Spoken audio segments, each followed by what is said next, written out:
Les funérailles, déjà considérées comme les obsèques du siècle, ont lieu ce lundi 19 septembre 2022. Le monde s'est réuni alors qu'Elisabeth II s'apprête à être inhumée. On compte la présence de presque tous les chefs d'État de la planète, dont Emmanuel Macron, mais aussi une trentaine de familles royales européennes. Ainsi bien sûr que le clan dans son ensemble de Sa Majesté.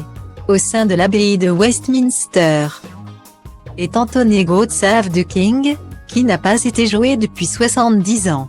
Un hymne très fort qui a saisi Charles III, nouveau roi proclamé le 10 septembre dernier.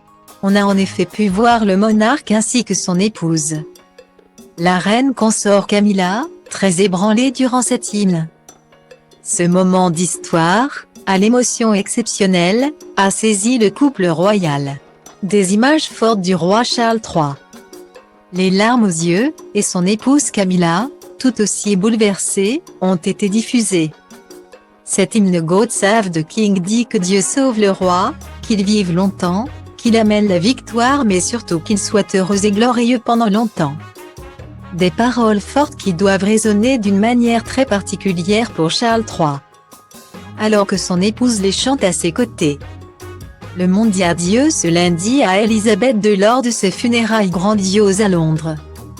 Après 10 jours de deuil national, d'hommage et de rituels à la pompe centenaire. 2000 personnes étaient attendues pour une cérémonie religieuse à l'abbaye de Westminster. Le cercueil est arrivé en procession, suivi par le roi Charles III et des membres de la famille royale à pied. Jamais depuis des années Londres n'avait connu une telle affluence de dignitaires.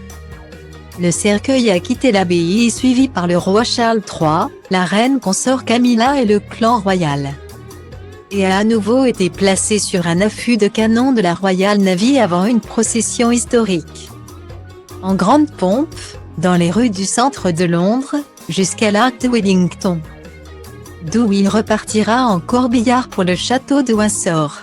Parmi les membres de la Royal Family, George et Charlotte de Galles, 9 et 7 ans, ont accompagné leurs parents. Les deux jeunes enfants sont arrivés avec leur mère. Kate Middleton, la mine sombre mais digne sous un immense chapeau noir, et ont retrouvé leur père. Le prince William, à l'entrée du cercueil dans Westminster Abbey. Ils semblaient tous les deux très touchés.